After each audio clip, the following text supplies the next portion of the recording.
Hello there, and welcome back into the Red Fox Report. Alongside of me is Mike Duda. I'm Nate Babcock. New year, same us, and a new year with some more Marist basketball. It's been a fun one so far.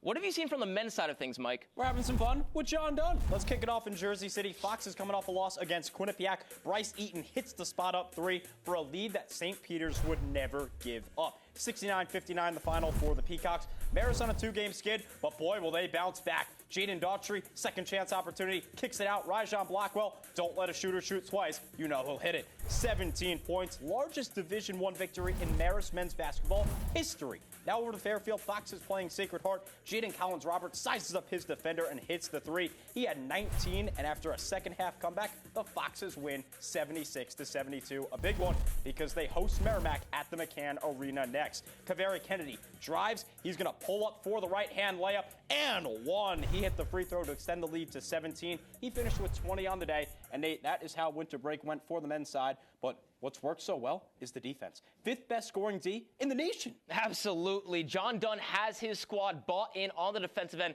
Let's take a look at the game film to see why it's worked. There's a reason that Marist is top 10 in opposition three-point percentage.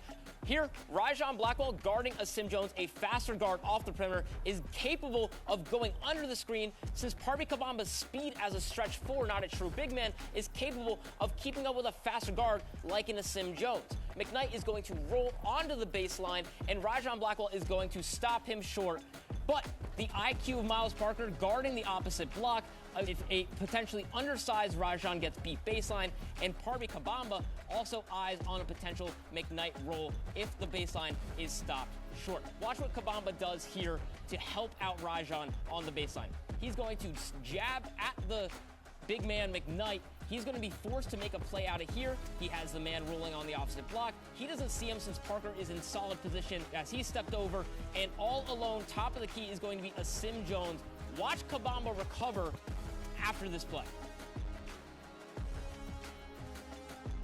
Chops the feet, contests well. His speed and mobility just offers Marist a different look here. He's capable of keeping up with the Sim Jones, and they completely negate this pick and roll. Parby Kabamba offers the Red Foxes a nice switchability on the defensive end, but they have an entirely different look when Jason Schofield is on the court. He falls back into more of a drop coverage, allowing the guard to go over the screen if it's a shooter on the opposition. They know their personnel well, and it's all thanks to John Dunn. Oh, absolutely. But look, Nate, we got a women's side to talk about, so why don't we do that?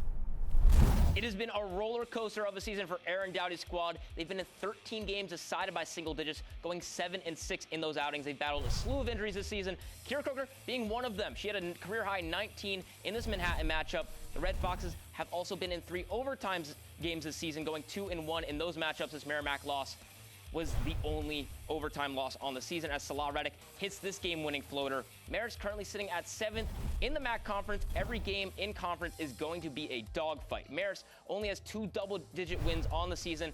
Danny Williamson has got it going late down the stretch, up to nearly 10 points per game on the season.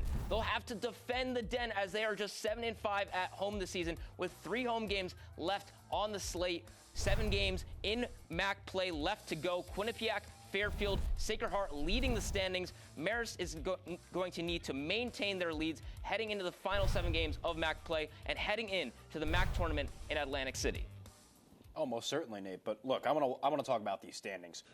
It's interesting. You have your top tier. It's Quinnipiac, Fairfield. They're going to fly away with the 1 and the 2 seed. Sacred Heart, Merrimack will probably get the bye as well. So now it's 6 teams that are fighting for 2 spots. Siena and Iona right now are in that slot, 7-5 and 7-6 respectively. The Mount and Marist are 6-7, and St. Peter's and Manhattan 5-7. It's a really interesting way that this standing is going to play out. I think they have a pretty favorable schedule, though, moving forward. I think they got a real shot at getting the bye.